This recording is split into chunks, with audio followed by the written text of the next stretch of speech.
welcome you today. My name is Erin Pettigrew, and I am an assistant professor of history and Arab crossroads studies at NYU in Abu Dhabi. And it's my pleasure to introduce tonight's speaker, Scott Reese. But before I do this, I want to thank Sharon and Anika from the NYU Abu Dhabi Institute for having taken care of the logistical side of tonight's public lecture. Just in case you don't know, the NYU Abu Dhabi Institute provides space and support for research, conferences, exhibits, film series, and public lectures like the one tonight in both Abu Dhabi and New York. And it's through the Institute that we've organized this evening's public lecture. Tonight's lecture was organized in conjunction with a small workshop that Scott Reese, Taranjeet Sibia from the University of Pennsylvania, and I organized around the subject of invisible entities in Islamic cosmology and in Muslim societies across regions and time periods. The workshop, and it's going to take place tomorrow, is called Histories of the Unseen. And it will bring together historians, anthropologists, and scholars of Islam to discuss new methodological and theoretical frameworks that can help us better study and engage Muslim understandings of the universe, and how these understandings shape the ways believers articulate their social and political lives. And this workshop is then going to lead into a larger two-day affair in May of 2017 at NYU in Abu Dhabi. So to briefly introduce our speaker tonight, Scott Reese. He is professor of history at Northern Arizona University. He received his doctorate from the University of Pennsylvania, and his main research interests are comparative Sufism, modern Muslim discourses of reform, and the construction of world systems, both in fact and imagination, since 1500. Scott's first book, Renewers of the Age, Holy Men and Social Discourse in Colonial Benadir, Somalia, was published with Brill in 2008. And he then, actually earlier than that, published what has become an important edited collection, The Transmission of Learning in Islamic Africa, also with Brill in 2004. Scott serves on the editorial board, and he's also the editor-in-chief of the journal Islamic Africa, and on the advisory board for the Journal of African History. In his current research, Scott is exploring the role of Muslim religious discourse in mediating the social consequences of empire. Focusing on the British settlement of Aden, located in present-day Yemen, this new project explores how Muslims from across Britain's empire use the commonality of their faith to fashion a new community within the spaces created by imperial rule. This project, and the portion that we'll be hearing tonight, is tentatively entitled Imperial Muslims, Islam, Community, and Authority in the British Imperial Indian Ocean, 1839 to 1947. For tonight's lecture, Scott is going to present his paper for approximately 45 minutes, and then that will leave us about half an hour for questions and answers. And then after that, I invite all of you to join us downstairs for a light reception. Scott's paper tonight is entitled Demons, Princes, and Demi-gods, India, Arabia, and the Arab Imaginary. So please join me in welcoming Scott Reese. Okay, thank you, Erin. That was probably the nicest introduction I've ever had, which means I also get to dispense with all my introductory comments because you covered everything. So this is a presentation version of a much longer chapter, the purpose of which is to talk about imaginative discourses in a trans-regional context that we associate primarily with being created by British colonialism in the 19th century, but which I'm demonstrating actually have a much longer life to them across the longue durée. So with that, I'll just go ahead and begin. If you climb to the top of Sirah Island in Aden's harbor, 13th century traveler Ibn Mujawwir tells us, you'll find a well. Only it's not really a well, but the entrance to a tunnel connecting Arabia and India, with its egress in Ujjaini, the capital of the ancient kingdom of Malwa. The passage, we're told, was excavated by the demon Hanuman. And the tale is a variant of the Ramasita story, better known, of course, as the Ramayana. Sita, according to this particular narrative, was abducted by the demon Hadathar, who hoped to transform her into a jinn, into a spirit. Hanuman, a demon in the shape of a monkey, Ibn Mujawwar tells us, just in case you're not sure who it is, he says, yeah, this guy looks like a monkey. Overhearing their argument, proceeds to dig the passage that would rescue the unfortunate woman. Tunneling through the night, he arrived to find the maiden asleep beneath a thorn tree, and throwing her on his back, he returned her safely to Rama. Now, the millennial networks connecting the peoples of the Indian Ocean littoral have been the subject of historical inquiry for more than 30 years. Beginning with the coasting trade that linked Harappa and the Persian Gulf in the second millennium BCE, scholars have increasingly recognized the continuities that span the longue durée through the age of European imperialism. Focusing largely on economic and to a far lesser extent social connectivity, historians have convincingly demonstrated that such links tend towards resiliency in the face of regime change and political transformations such as the advent of European colonialism. But far less attention has been paid to the cultural continuities that can endure across similar distances and expanses of time. The British Aden of the 19th century was home to several Hindu temples, a Parsi fire temple, and towers of silence for funerary rites, in addition to an ethnically and confessionally diverse Muslim community. What frequently goes unremarked upon, though, and thus is little explored, is that this very visible connection to India was hardly a new state of affairs in urban coastal Arabia. The Indian demigods' feat of supernatural engineering is only one example of Aden's imagined cosmological and historical connections to India. From Adam's son Cain and Alexander the Great to a dispossessed Yemeni prince disguised as a one-eyed chess-playing Indian roaming the Tahama, South Asian motifs are scattered across the writings of Hejaz and Southern Arabia from the Middle Ages through the mid-20th century.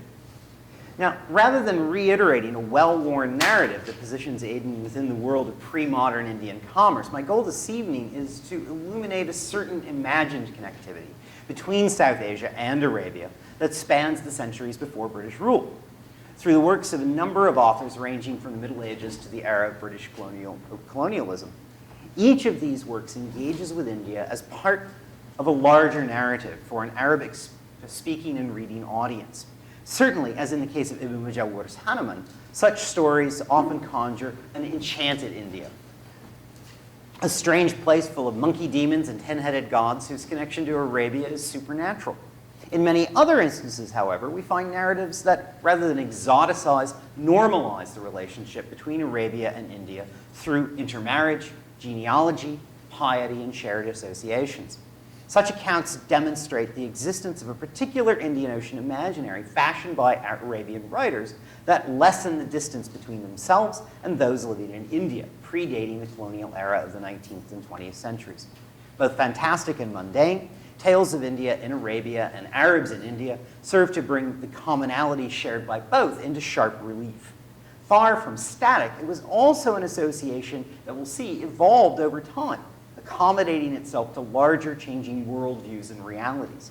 In some instances, Arabia and India inhabit the same Hellenistic geographic frame as a kind of greater Hind, a kind of greater India. In others, their connection is premised on political, familial, and genealogical bonds that cross the frontiers of religion and emerging ideas of the nation state. All of these continue to be cited, at least by members of the local Arab literati, well into the 20th century as part and parcel of Aden's history. Now, the earliest literary references to Aden is in the 1st century CE Greek sailor's manual that everyone I'm sure here is aware of, the Periples of the Erythraean Sea, where it's referred to as Eudaemon Arabia, or Happy Arabia. Most likely founded by either the Manaean or Sabian kingdoms of southern Arabia during the latter part of the 1st millennium BCE, by the early Common Era, Aden was the principal port for the transshipment of goods between the Indian Ocean and the Mediterranean. And in her important work on medieval Aden, Roxane Margheriti notes that the Arab traditions counted it among, quote, the fabled pre-Islamic markets of the Arabs, prized for its trade in incense. Aden did not emerge, though, as a major commercial center until the latter part of the 1st millennium CE, until after 900. Between the 9th and 10th centuries, the shift of focus of Islamic power from Iraq to Egypt with the rise of the Fatimids, precipitated a vast increase in commercial traffic between the Mediterranean and the Indian Ocean via the Red Sea. As a result, Aden emerged as the primary transshipment point. The Arab geographer al-Muqaddasi signaled the town's importance when he referred to Aden as, quote, the anteroom of China, entrepot of Yemen, and treasury of the West. Now, politically, Aden fell solidly within an Arab sphere of influence during its medieval prime, dominated by either regional powers such as the Ayyubids or more local Yemeni regimes. From 1083 to 1173, it was ruled by the Zura'ids, a local dynasty with very close ties to the Fatimids in Egypt. The city was also added to the fledgling Ayyubid state of Salah ad-Din when it was conquered in 1173, actually by his brother Turan Shah. And under both sets of rulers, Aden fell into Egypt's orbit, which had obvious economic motives for ensuring a friendly political environment. In 1228, following the Ayyubid withdrawal, the port came under the control of the Rasulid dynasty, whose power would last until the 15th century, and finally you have the Tahrids, who are around from the middle of the 15th till the early 16th. Now, the city prospered under each of these dynasties. Commerce was brisk, wealthy merchants built lavish homes on the plain fronting the harbor, and the city's rulers spent large sums on extensive fortifications, palaces, congregational mosques, and its famous system of aqueducts and reservoirs. At its peak in the late 15th century, Aden may have had as many as 50 to 60,000 inhabitants. Now, travel accounts, geographical dictionaries, and the voluminous Geniza records privileged the economic and the political. However, careful parsing has shown that we can tease more from the existing documentation. Amitav Ghosh, for instance, through the fragmentary records of the Cairo Geniza, introduced readers to the complicated trans-regional professional and family life of the 11th century Jewish Tunisian merchant Bin Yaju and his Indian factotum Boma. By the same token, I would suggest that the appearance of Ibn Mujawwar's demon engineer in Southern Arabia provides an entree to the imaginative spaces produced by the centuries-long relationship between Arabia and South Asia. Now, many of the usual accounts historians look to for Aden are people like geographers like Yaqut al-Hamawi and travelers like Ibn Battuta, both of whom referred to Aden as an Indian city. But both of their accounts are all these accounts are very brief in general. However, there exist others that provide much more detailed narratives of the city. Of particular interest that we want to look at this evening are two, the Tarikh al-Mustabsir of Abu Bakr bin Muhammad ibn Mujawwar, who dies around 1228, and the Tarikh Fakhrat Aden of Abu Muhammad al-Tayyib bin Abdullah Abu Makhrama, who we see here as a 15th and 16th century figure. Now, Ibn Mujawwar was a Persian, originally from Khorasan, with a literary bent, who visited Aden at the beginning of its medieval prosperity under the Ayyubids. Abu Makhrama, on the other hand, was a local boy.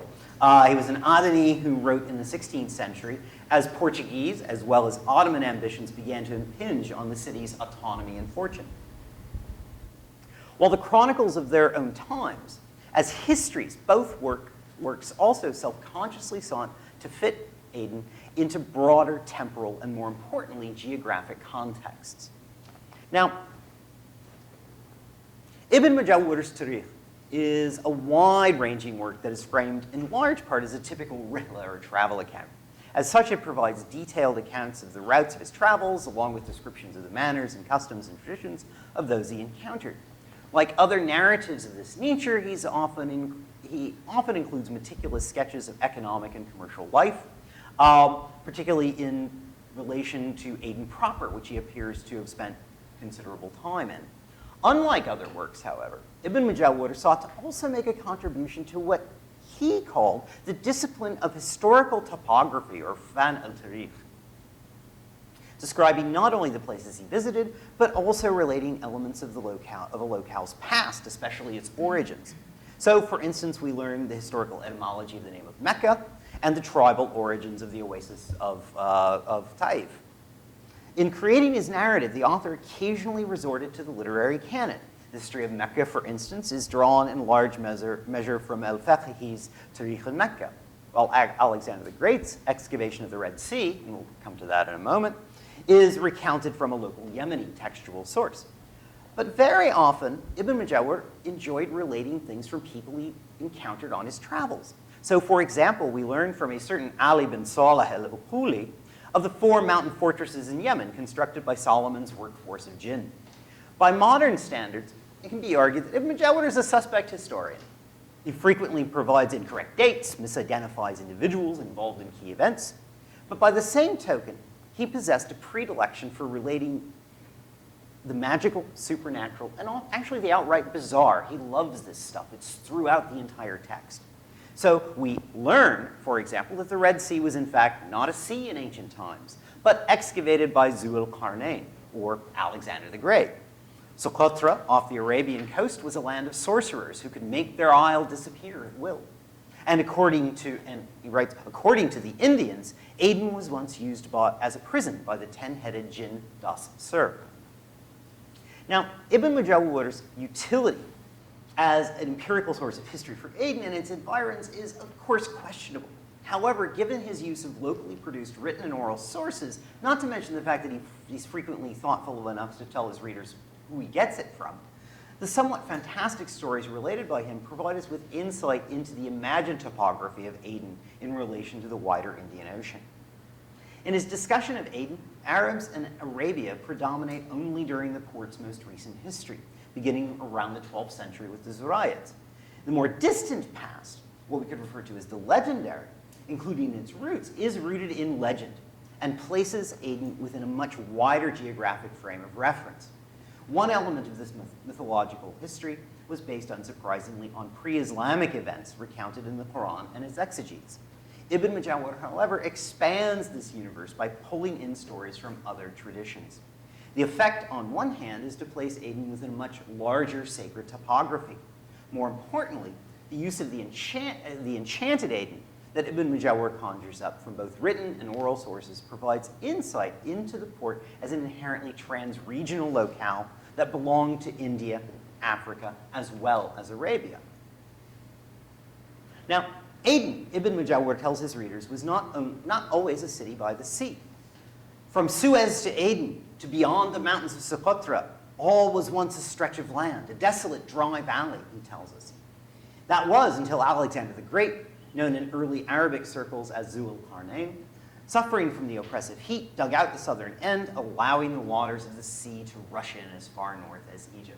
Now, this actually, this Persian miniature here is actually another, it doesn't have anything to do with the Red Sea, but it's another example of Alexander the Great as superhero. Here he's building the iron, I think it's called the Iron Rampart to keep Magog and Magog out of the civilized lands. But the Greek conqueror, we're told, created the sea not simply to cool off, but again, to separate Abyssinia and Arabia, whose people were in constant conflict.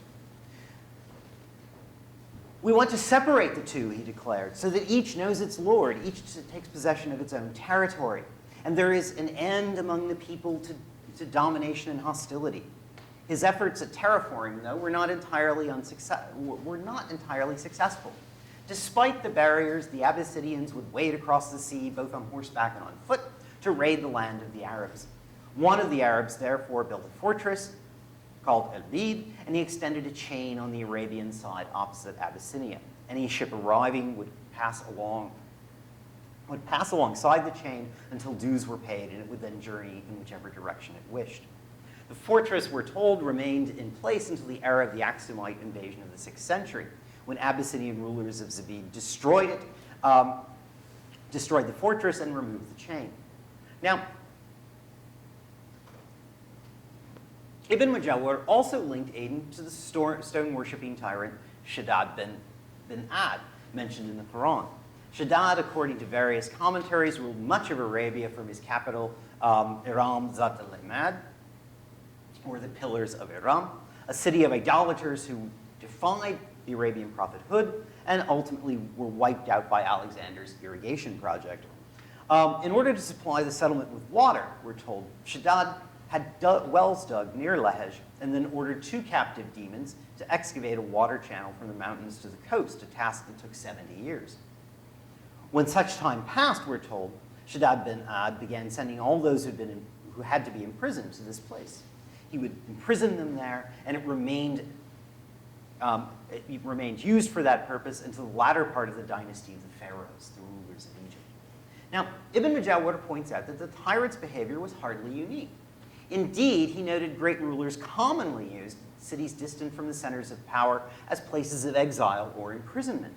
To demonstrate this tendency, Ibn Majawar lists more than 20 examples. But the most significant for our purposes is the last entry, which was neither a Muslim ruler nor even human. Dasur, the jinn with 10 heads. Ibn Majawar said, Dasur, the jinn with 10 heads. The Indians have reported also used Aden as a prison for his enemies. Dasur, we're told, lived on Jebel al-Mansur and took walks on the sands of Huqat, which is part of the bay. When he died, Hanuman took up residence in this place. Whether this was before, after, or as a result of his rescue of Sita, we're really not told. But Aden, it seems, was popular with South Asian demigods and was not only saved from permanent infestation by Solomon, who ultimately expelled all of the demons. Unsurprisingly, among its many names, Ibn Majawar notes Aden was often referred to as Habs al-Firan, prison of the pharaohs, and Maqam al-Jinn, the abode of the jinn. Now, following this account of Aden as a legendary prison, Ibn Majawar relates the story of Hanuman and Sita that began this presentation. As we saw, this version of the Ramayana differs significantly from the one with which we're familiar. Hanuman sought to rescue the wife of Ramchandra, not from Ravana, the king of Lanka, but instead the demon Hadatha. Rather than build a bridge, he dug a tunnel. The story is greatly truncated, but the teller makes it quite clear he's aware of its place in a larger tradition. As he states, quote, "This is a long story, the telling of which would take much too much time, but the tunnel remains." Now, it was not only India, however, that I want to note, to which Ibn Majawar linked Aden. In addition to being occasionally threatened with Axumite invasion and occupation, Aden was for a time an Egyptian and later a Persian outpost. But, quote, "when the dynasty of the pharaohs came to an end, the place fell into ruins as their dynasty disappeared. In their place, a group of fisherfolk arrived who remained there a long time, provided with God's sustenance and a livelihood, until they were themselves expelled by a group of Madagascans, who appeared from the sea in large numbers, arriving in paddle-driven boats." Now, Ibn Majawar's account, as many have pointed out, privileges the fantastic and the enchanted. Even so, his account does include glimpses of historically verifiable events. The Ptolemaic pharaohs, for instance, indeed were active in the southern Red Sea, as were the Sassanid Persians. The Axumite kings of Ethiopia did invade southern Arabia on at least 2 occasions, most notably in 525 CE. And other sources confirm the use of a large sea chain deployed along the Arabian coast precisely to foil invaders. More important, though, I think, than antiquarian factoids, his account taken in the aggregate allows us to understand Aden as part of a wider geography that is expressed in legendary and sacred as well as topographic terms. In the ancient period, Greek writers commonly applied the term India to the region stretching from western South Asia to coastal East Africa and the southwestern corner of Arabia. Writing in the 6th century, the Byzantine Christian geographer Cosmas Indicopustus, who had traveled throughout the region and spent quite a bit of time in Aksum, referred to both the Horn of Africa and southern Arabia as belonging to, quote, inner India, a term he also applied to Sri Lanka. Ibn Majawar's narrative locates Aden within the same geographic frame, utilizing not only physical description, but sacred and legendary imagery. As such, he ties the city and southern Arabia more generally into a vast Indian Ocean cosmology, in which Aden is connected, quite literally in the case of Hanuman, to India. The Aden of Ibn Majawar was thus not only an integral part of the Indian Ocean economic world, but also belonged to an Indian Ocean imaginary, whose geography was actually quite Hellenic in scope. It was a city linked to this wider context by winds and ocean currents, but also by feats of superhuman engineering and enchanted alternate dimensions. Now, Ibn Majawwar's account of Aden was written at the very beginning of what we can regard as the city's commercial ascendancy under the Egyptians, an Egyptian Ayyubid dynasty. This was a trajectory that would continue upward despite various dynastic changes over the next several centuries, through the rise of the Tahirids in the 15th.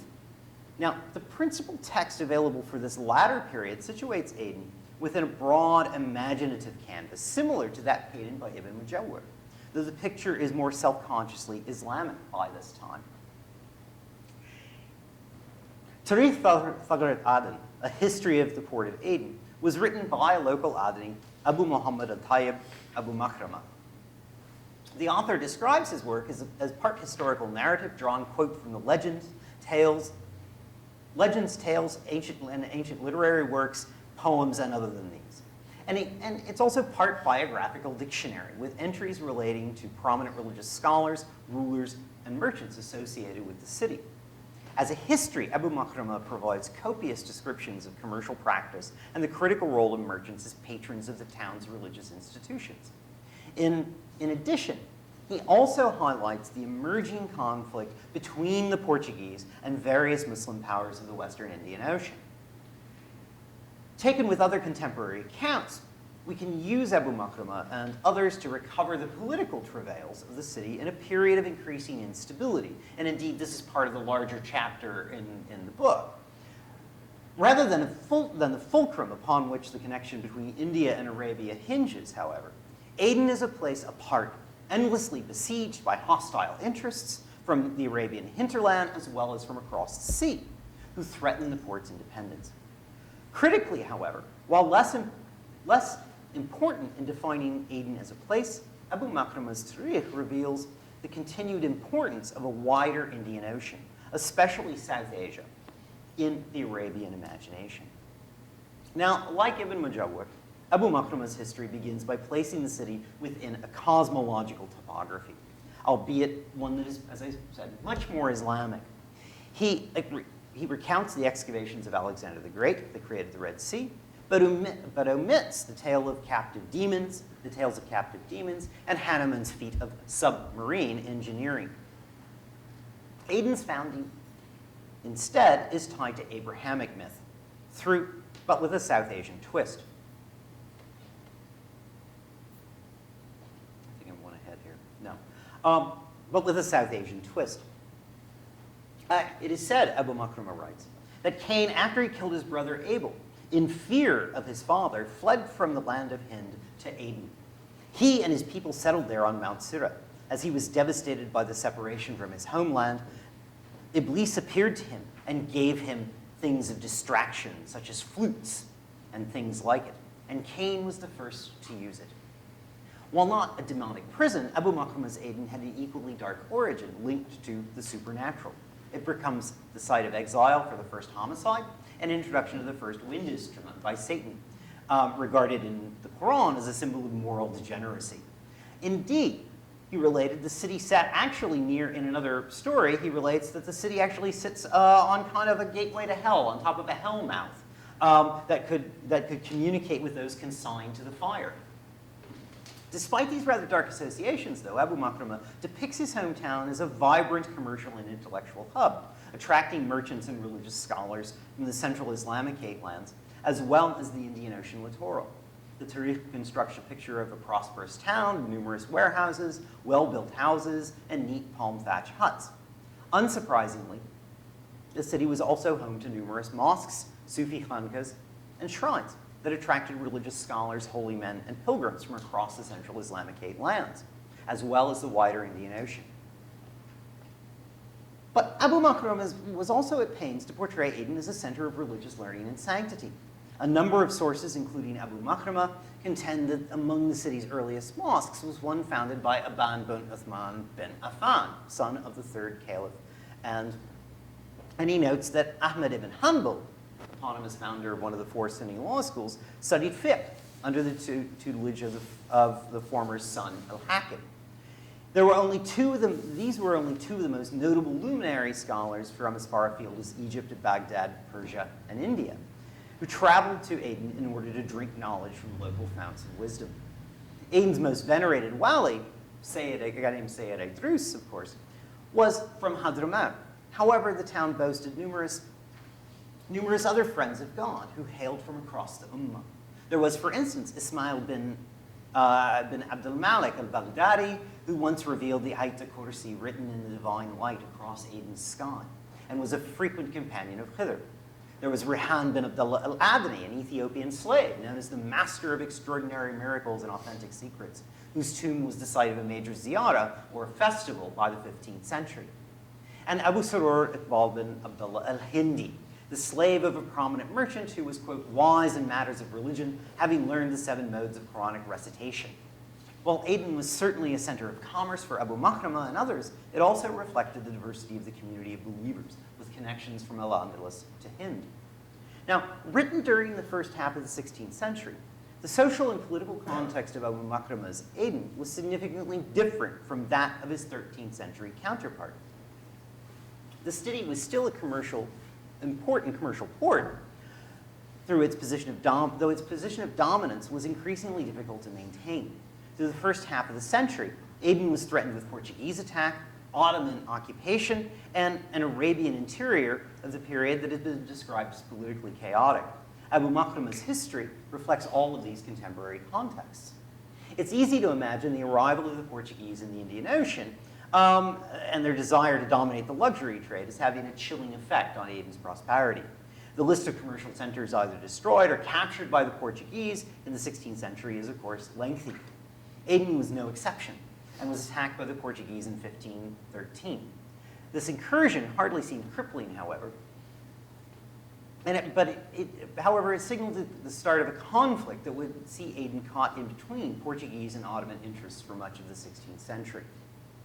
The struggle over Aden demonstrates its continued perceived economic and strategic importance. Indeed, according to Ottoman and Portuguese accounts, the port remained prosperous despite its position on the edge of a war zone. And Abu Makrama was actually witness to many of these events which he writes about. But the curious thing here is that India begins to disappear from the narrative of these contemporary events. Whenever he talks about the Ottomans and the Portuguese, or events happening in his own lifetime, India disappears entirely, and he only is concerned with Arabia itself. But South Asia doesn't disappear from the wider text itself. India does receive a number of important mentions in Abu Makrama's text relative to Aden. But these are Aden's more historic as opposed to legendary past. Significantly, not only do these always draw a close and direct connection between India and Aden, or South Arabia more generally, in each case they involve tales of political oppression and intrigue. For instance, when recounting the construction of the city's most important warehouses, one of the city's most important warehouses, the Dar al-Salah, Abu Makrama noted that it was built by Salahuddin bin Ali al-Ta'i, a merchant of Aden.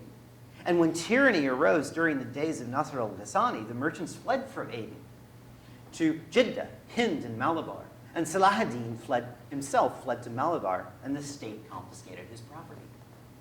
While the merchants of Aden might flee the tyranny of an unjust ruler, in some cases, the tables could be turned, as in the instance of a certain Ibn Baksh, who, the Sheikh tells us, was a merchant who, quote, the Qadi Abdurrahman al-Ansi nearly made ruler. Ibn Baksh, it seems, however, became embroiled in some unnamed scandal in which he deceived the judge, and as a result he absconded from Aden and the company of Muslims and went to live among the kuffar of Hind and served men from among the kings of Hind al-Kuffar until his death. So he goes and lives among the unbelievers in India. Now, in what is certainly Abu Makrama's longest and arguably most interesting anecdote, India emerges, however, as a place of refuge, but also plays a direct, if somewhat imaginary, and figurative role in the political intrigue of Southern Arabia. The Tariq relates the story of Abu al-Tammi Jayash bin Najah, master of the Tahama. Now, Jayash was the brother of a guy named Sa'id bin Najah, who ruled the Tahama from the city of Zabid in the late 11th century.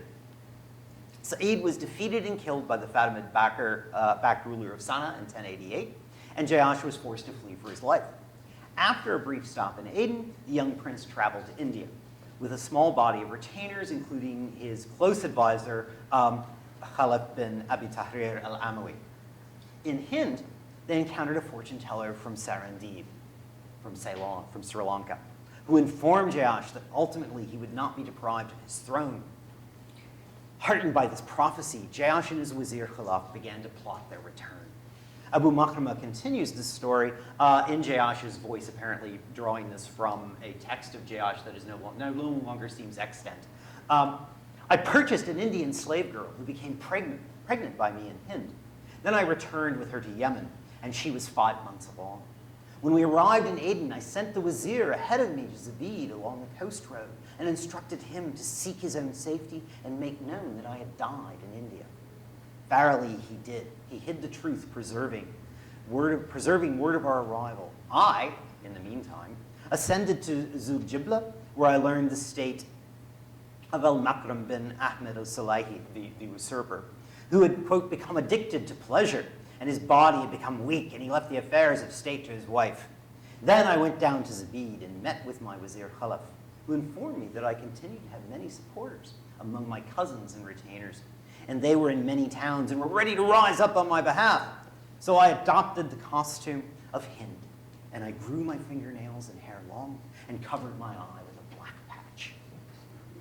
In Zabid, that's great stuff. In Zabid, Ja'ash took up residence near the governor's palace. One day, quote, as the people dispersed in the morning after the dawn prayer, I made a straight line for the mastaba of Ali bin al-Qam, the vizier of Zabid's governor. And out came Hussein bin Ali, the son of the vizier. He was regarded by the people of Zabid as one of the best chess players in the city. And he said to me, Ya Hindi, hey, Indian, do you want to improve your chess playing?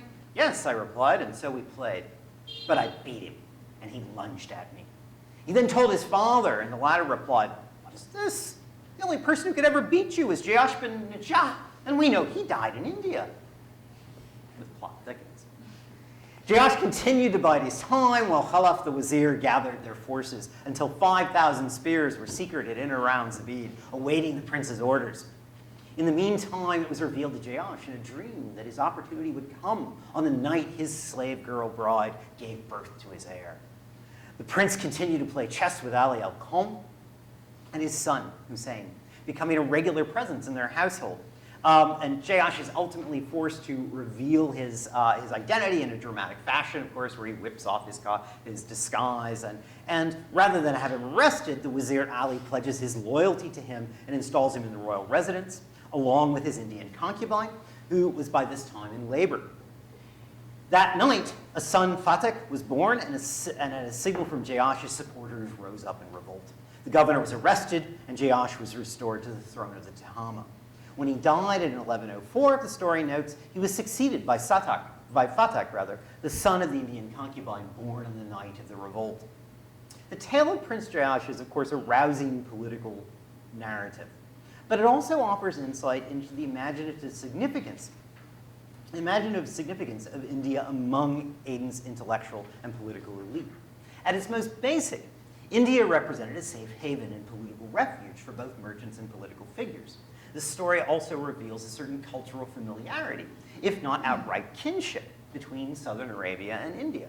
While Ja'ash's disguise may really resemble the plot of an opera buffa, it speaks to a certain level of cultural familiarity, not to say comfort, with the plausibility of individual Indians with a command of local colloquial Arabic living and traveling throughout southern Yemen. Equally intriguing is the critical role India plays in the way events unfold. It is the mysterious fortune teller from Sarandib who sets Ja'ash's plan in motion when he predicts the prince will reclaim his patrimony. The acquisition of a conveniently fecund Indian slave girl provides the prospect of an heir, and indeed it is her birth pangs that signal the start of the revolt. Finally, the ascension of the half-Indian son after Ja'ash's death cements political stability after a long period of chaos and uncertainty. Now, what we see here is the Hellenic worldview of Ibn Majawar, in which India and Arabia shared a common geographic frame, seems to have largely disappeared by the time of Abu Makramah. But the story of Hejaz reveals the extent to which Adenis, or at least one of them, perceived the world of India as intertwined with their own. While critically important for their economic livelihoods, Hind was also seen as exerting influence over Arabian political and social worlds, to actually the extent that it makes them who they were. Now, the history of Aden between the time of Abu Makramah and the beginning of the British occupation was one of general economic decline and increasing political instability. The Ottomans occupied the port between 1570 and 1635, but beginning from the late 16th century, the focus of economic activity in the southern Red Sea had actually shifted quickly away from Aden in favor of the other ports on the Tama. And this is actually largely due to the rise of the coffee trade, and also because the Ottomans prefer places like Mucha as their primary forward operating base. Following the Ottoman withdrawal, however, in the late 17th century, in the middle of the 17th century, Aden's autonomy and economic importance slipped even further, as various southern Arabian polities from the interior sought to control the port. By the mid-18th century, the town fell into the orbit of the Abdali Sultans of Lehej, which is a town just outside of Aden, up in the hills. But by then, it was greatly reduced. Trade continued, but at a much reduced level, with a small community of Banyan merchants making yearly trips into the interior. However, by the time of the East India Company's occupation of Aden in 1839, the town was a shadow of its former self. Now, as I discuss in subsequent chapters of the book, the company's occupation, which occurs, it has the distinction of being the first colonial imperial acquisition of the Victorian age, in 1839, resulted in a rekindling of Aden's economic fortunes, precipitating an influx of new residents from across the western Indian Ocean. Arabs from the Red Sea, Somalis and Ethiopians from the Horn, as well as significant numbers of Indians, streamed into the settlement throughout the 1840s, actually actively recruited by the British to settle there. Drawn to Aden from across Britain's Indian Ocean Empire by the promise of economic opportunity, over the course of the next century, the town's Muslim residents developed a cohesive community from their disparate parts. It was a community, however, that would remain self-consciously trans-regional in outlook. In these terms, it was a place that neither Ibn Mujawwid nor Abu Makramah would have had trouble recognizing. Now, the final section of this chapter and of my talk this evening examines the continued significance of an Aden-India axis through the intellectual lives of two brothers, Muhammad Ali and Hamza Luqman. The Luqmans were a prominent family of intellectuals in the early 20th century whose close ties to India are really reminiscent of Jayash bin Najah in many ways. Originally from the region of Hamdan, the Luqmans were forced to flee to India due to their Ismaili affiliations in the 17th century. They settled for generations in Gujarat, among other boroughs, as minor merchants. The family's head was Ali Ibrahim, who is known in the records not simply as Luqman, but Luqmanji, in fact. And he arrived in Aden in the 1880s to work as a clerk in a local borough merchant house. Entering government service in the 1890s, he ultimately rose to the position of head interpreter and built a considerable personal fortune through shrewd investments in real estate. In the 1890s, and then in the early 20th century, he married two different Sunni women by whom he had several children, all of whom were raised as Sunni Muslims, including Muhammad Ali and Hamza Luqman, who are pictured here. And this actually is quite an issue among Adeni boroughs during this period, as men from Gujarat marrying local women, which is something of a local scandal. Now, both brothers emerged as prominent intellectuals. Muhammad Ali, here on the right,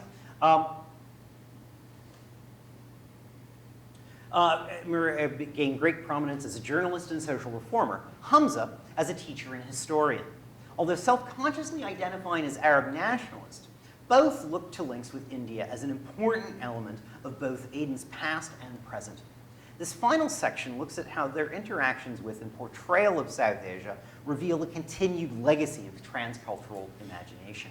While, as in the case of Muhammad Ali, this suffered certain disruptions when faced with the realities of the 20th century, The interactions of the Luqman brothers, real and imagined, reveal an imagined connectivity that harkens back to the pre-colonial era and is used to continue to define Aden's Muslim community. Now, for reasons of time today, I'm only really going to discuss the elder and actually more prolific and more prominent of the two, Muhammad Ali. Now, Muhammad Ali Luqman is regarded by many Adenese as their premier intellectual voice of the late colonial period. Born at the end of the 19th century, his life spanned both the era of high colonialism and what was in Aden a slow, rather painful move towards independence. He received the usual basic religious education in the Quran with some additional instruction in the religious sciences.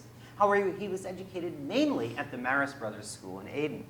As a young man, Muhammad Ali followed a number of professions, including shop owner, high school teacher, mainly in the settlement's local Gujarati school. He was a commercial agent and a lawyer before finding his true calling as a political activist and newspaper publisher. Luqman's life of activism I treat elsewhere in the book. Here, what I want to do is briefly use elements of his personal life to uncover the family's continued connections with South Asia. While his father was from Gujarat, Luqman's mother was the daughter of a prominent local Arab family.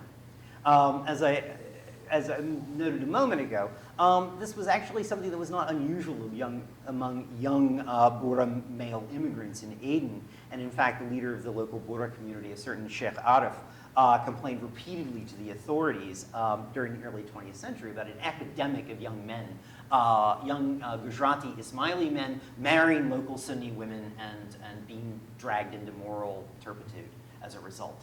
But Muhammad Ali's mother had her own India connections. While her mother was a descendant of Sheikh Ali al-Hakmi, a well-known Yemeni saint, Muhammad Ali's mother's father was Muhammad Yusuf Munshi, an assistant postmaster of Aden and of Bohra.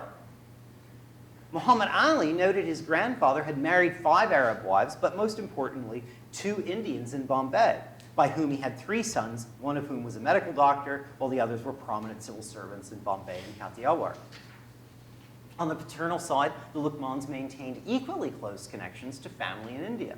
In 1923, Muhammad Ali traveled there for the first time in order to bring his maternal aunt from Surat back to Aden. In Bombay, he and 2 younger brothers were hosted by a maternal uncle who was head clerk of the post office. During a visit of several months, he traveled widely throughout northern India, visiting the princely states of Junagadh, going to Delhi and Shimla, among other places. While enjoying many of the important tourist haunts, such as the Bombay Zoo, which he really liked, Muhammad Ali also sought out the leading intellectuals of Indian independence, including Gandhi, who actually failed to meet on the 1923 visit, but then meets him later in Aden, and Dr. B.R. Ambedkar, with whom he discussed the plight of the Hejaz. Muhammad Ali's professional ties to India continued well into the 1930s. He maintained connections with Aligarh University, and in the mid-1930s returned to study law in Bombay.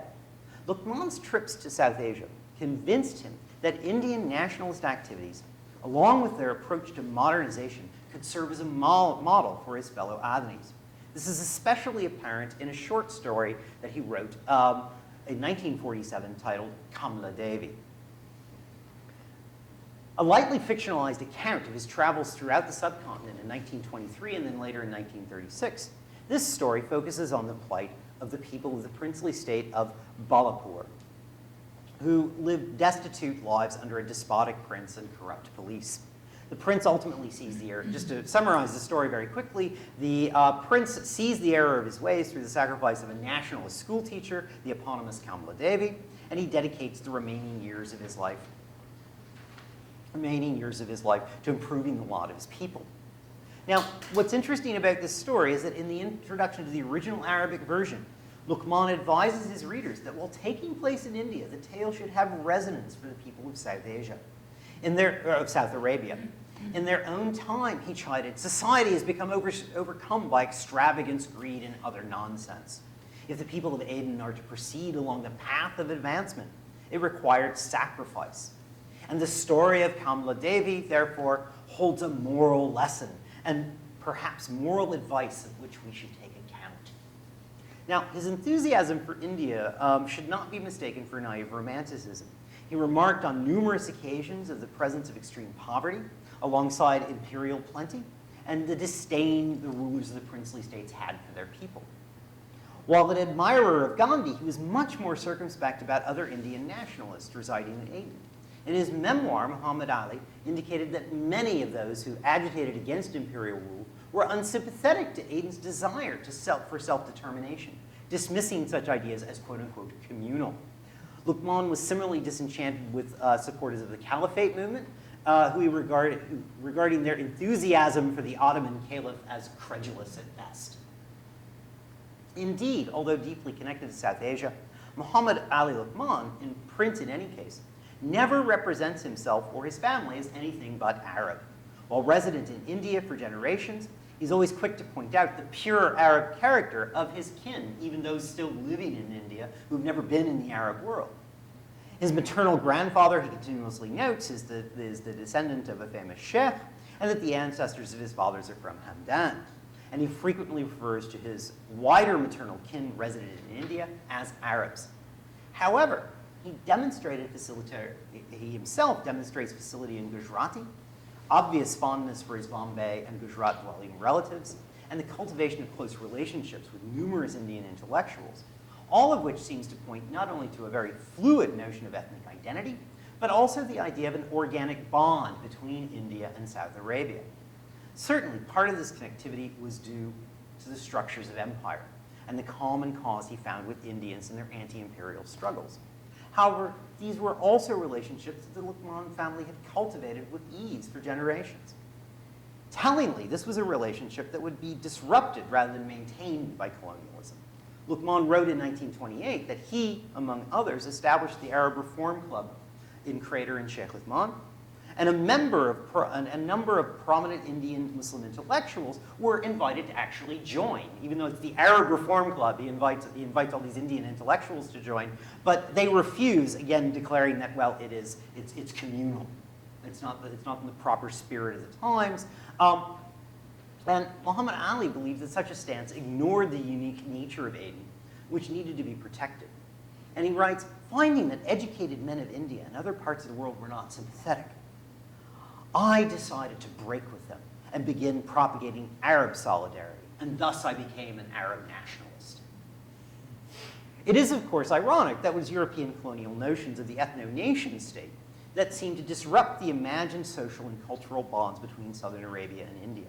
However, as Luqman seems to indicate, by the late 1920s, the politics of anti-colonialism, which by and large based their ideas of sovereignty and nationhood on the European model, made the connectivities of his childhood less and less tenable. From the 1930s, Aden and Arabia more generally would turn in an increasingly insular way to the idea of pan-Arabism and an Arab-dominated Middle East. India, it seems, would recede increasingly into the background, and Indians come to be viewed as colonial interlopers. Muhammad Ali Luqman's change of heart presaged the growing dominance of Arab nationalist discourse that would ultimately determine Aden's course during the twilight of colonial rule. However, it did not mean a sundering of the connection between the port and South Asia. Following Indian independence, in fact, not only did numerous large and small Indian businessmen remain in South Arabia, so did many Indian civil servants and police. Equally important, while the intellectuals of Aden gravitated increasingly to Arab nationalism politically, India continued to exert an imaginative pull, something which we see in the writings of his brother Hamza, who I don't have time to talk about here. But all these stories of Hanuman, of Arab princes masquerading as Indians, all these things make their way back into Hamza's writing, in fact, into various parts of his narrative. Undoubtedly, the shape of this connection shifted over time. The Hellenic unity of Ibn Mujawwar, that imagined Aden as part of a greater Hind, along with East Africa, was replaced in the time of Abu Makrama by an image of Aden that, while fiercely independent, looked to India as a kind of political hinterland, where refuge could be sought, but could also play a pivotal role in reconstituting one's fortunes. The connections brought by company rule were qualitatively new, with direct rule and integration into the imperial economic and political apparatus. However, as the writings of the Luqmans reveal, elements of an older imaginary persisted. For them, familial links, as well as the stories of a shared past, sustained a deep bond. The brothers were molded by colonial and post-colonial politics, pinning their hopes on pan-Arabism and the nascent nation-state. But the idea of India still loomed large, constituting a part of their joint patrimony that played as much a role in shaping their community as the imperial state. So, thank you.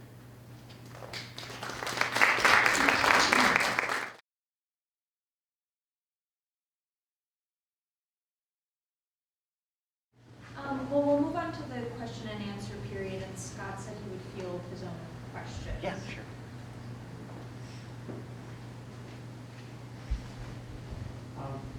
Thank you very much for the lecture. You were sort of, when I came in, you were talking about Fida al-Mudan, the sort of the merits of cities, the merits of Aden as a place. And I was curious because that, okay, that's a very common trope in Islamic historical narratives. You find them for almost any city. Yeah. You can find these sort of great stories about founders and connections to the prophet or connections to mythical events.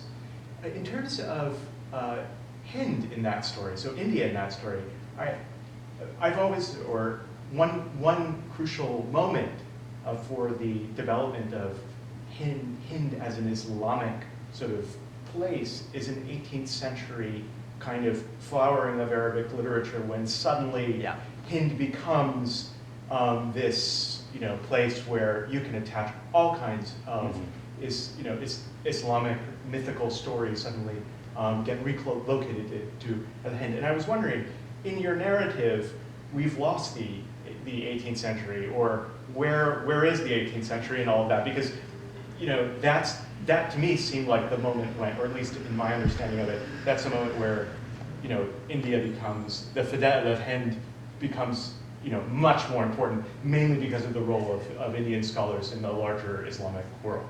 Yeah, it's actually comes down to sort of choices about how I'm structuring the book and the argument. Because first of all, I'm not a pre-modernist. I'm a 19th, 20th century historian. And you're absolutely right. And I do have another text that I wanted to really shoehorn into this chapter, which is Ibn Mawsum. Yeah. Of course, who's this really funky Shi'i cat from the Hejaz who ends up growing up in the Deccan and writes this wonderful travel account about being an Arab Shi'i in India and relating all of this back and forth. But I've sort of made this jump because I am trying to focus on Aden itself. And just really questions of space, of how long are you going to make this narrative? It's already a 16,000 word chapter, so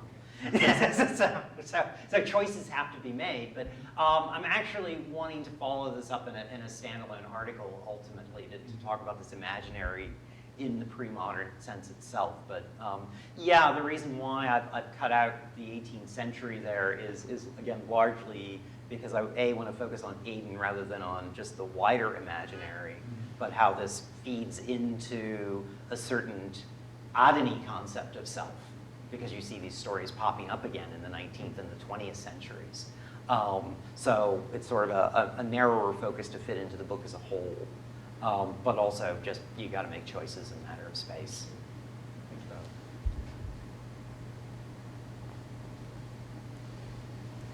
Yeah.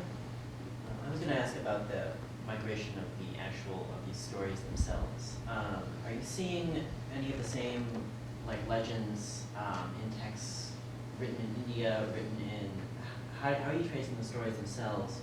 Are there mappable citation practices, or how are people referencing each other spatially? And then what are the dislocations and how do they change? So you talked about the game closures, whether of the British Empire, the nation state, or the conception of pan-Arabism. Yeah, in terms of tracing, both these guys are actually very good about telling you where their sources come from. They use the equivalent of footnotes. They parenthetically tell you where these stories are coming from. Unfortunately, not necessarily as assiduously as you might like. So some of them are clearly linked. Well, like the Hanuman story, he only cites that one from an oral source, but very interestingly, it comes from his father's Mawla, his father's client, who's got a very Persianate name. So, I mean, it's hard to trace these, you know, consistently and in a detailed manner. You sort of have to do it much more through at least, and again, I preface this by saying I'm not a medievalist again, so I feel like I'm a bit of an interloper here. But it's always more of a you know, you start to see these stories pop up in different places, but how are they getting from one place to another, I think is much more difficult to trace, and I haven't really gone down that philological path. As for the shift in sort of the frame, I mean, that's one of the things I actually find most interesting about these works, is that once you start to look at them over time, you do see them as a commentary on or reflective of their more general period. You can see very much in Ibn Mujawwar, he's using a lot of the same terms in Arabic as a lot of the Hellenic geographers, and this is how he conceptualizes space. You know, Abu Makrama these distinctions are now merging more and more into how he thinks about the world, as Arabia as a separate place. So they just seem to be very prevalent in how they choose to represent spaces. And I don't know if I'm answering your question entirely. So.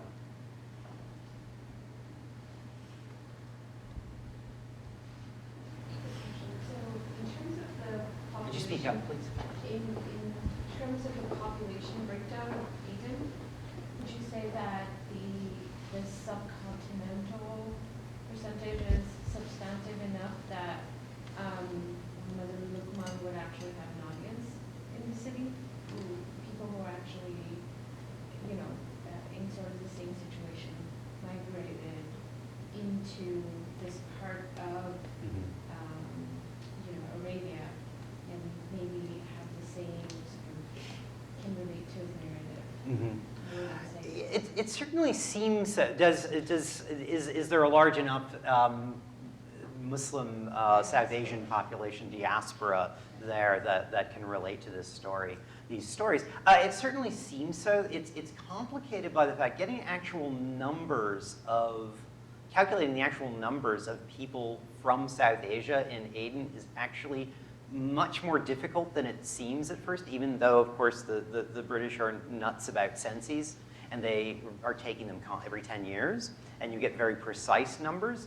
But what you have to remember is that those numbers are ones that are defined by, those ethnicities and communities are defined by the state. And what that means is how people actually categorize themselves aren't always reflected, or what their lived lives are like. So that somebody like Muhammad Ali Luqman is even though he has all these very close Indian connections, is never in the censuses, people in his situation that's never reflected. They're described as Arabs. And you see, actually, you have some examples. I have some examples from the registration records where you see a family's ethnicity shift in the official record, where they go from being Indian in one generation to where the children are defined as Arab because of their residency. So how do we get at the fact that there is a large receptive community there that has a very fluid notion of who they are? You get at it through these things, that Muhammad Ali Luqman not only becomes a very prominent political figure in town, but that he writes about and is referred to as having all these connections with the Gujarati community in particular. That there are enough people around that he has to translate, that are interested in hearing what Gandhi says, that he translates from Gujarati to Arabic for him. And the fact that he mentions other intellectuals who joined the movement. So it does give us some sense that this is a substantial community with a very fluid sense of who they are. And one thing that sort of starts to harden those lines does seem to be decolonization, as people can see it coming. And that's going to have to take place on the nation-state model. So people have to start choosing then, I think. That's very interesting. If you think about how they're choosing with when you mentioned that, I think it was his father was known as Luqman G, Yeah. which is a very colloquial Indian term, and so. Not only that, but it's in all the official records. That's Right. how he's named. Yeah. Right, and that's as subcontinental as it comes, but so it's very interesting to sort of think about how, he sort of proclaims himself as Arab Islam. Yeah. But it's still, he's so culturally. Yeah. They're still very culturally intertwined with Western India. Yeah, exactly. And despite the fact it's funny because Luqman goes back, Muhammad Ali goes back, and he just, these relatives, I just don't know what to do with these people. They're borderline heretics, and I don't know because he's about as Sunni as you can get, and I don't think that sentiment has changed much for Arabs who go to the subcontinent. They find this borderline. Yeah. but he's like, but I love my kin, but Thank you. You mentioned briefly a slave girl, and I know that in antiquity there was considerable slaving from East Africa to the Indus. In this epoch, was there much slavery happening? Oh yeah, Who were the slavers? Well, you do have an Indian Ocean slave trade. It's mostly, it's a very mixed trade, and there aren't necessarily, if you're talking about the Middle Ages, slaves are often just part of a larger cargo, very often. The interesting thing about this particular dynasty and the link with the Indian slave girl, who, by the way, Hamza changes into the Indian wife when he writes about it. There's no hint of enslavement at all. The interesting thing is that the Najah dynasty, as it emerges, there's no hint of any kind of blemish on their lineage, but later writers by the 16th century, by the 15th and 16th centuries, are starting to write about them as a slave lineage. So there are also these sort of local transformation. Well, that they had been slaves, that they had been Mamluks. In fact, is what you sometimes see pop up. But Abu Makrama doesn't talk about this at all.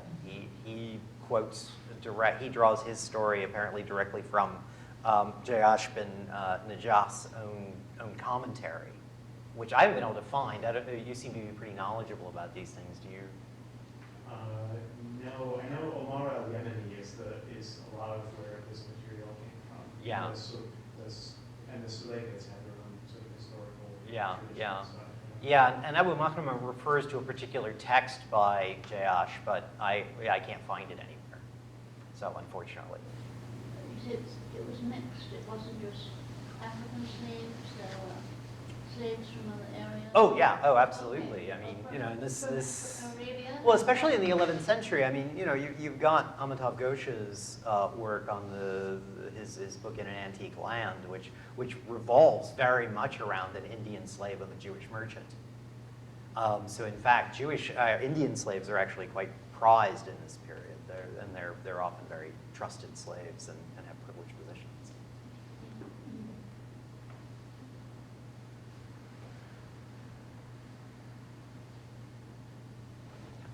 At the risk of making you put your medievalists or quasi-medievalists hat back on. I'm just curious, so we often think of the sort of that northern route of movements of cultural tropes from the Indic world to the Arabian world via Persia, whether it's from systems of knowledge to folk tales and so forth. And then we also familiar with sort of the early Arab geographies, the Al-Biruni, but I wonder to what extent, the route of transmission that you're tracing here is separate to that route, and whether they're sort of enmeshed in the same. I think they're enmeshed. I don't think that they're entirely they're separate at all. In fact, from what I can tell, Ibn Mujawwar is himself from Khorasan originally, although he writes in Arabic, and so yeah, I would certainly think because that they're very much tied into one another. Ibn Mawsum, who I mentioned a moment ago, Clearly, a lot of his stuff is coming via Persia as well. A lot of the stories he includes, et cetera. And he's concerned mainly with talking about linkages between the Deccan and the Hejaz. So yeah, I don't think these are separate at all, but it's a much larger web of intellectual exchange, I think. But I'm guessing. So. Well, if there are no more questions for now, maybe we'll move down to the reception and you can keep talking with Scott down there. Thank you again, Scott, and if we can all thank you.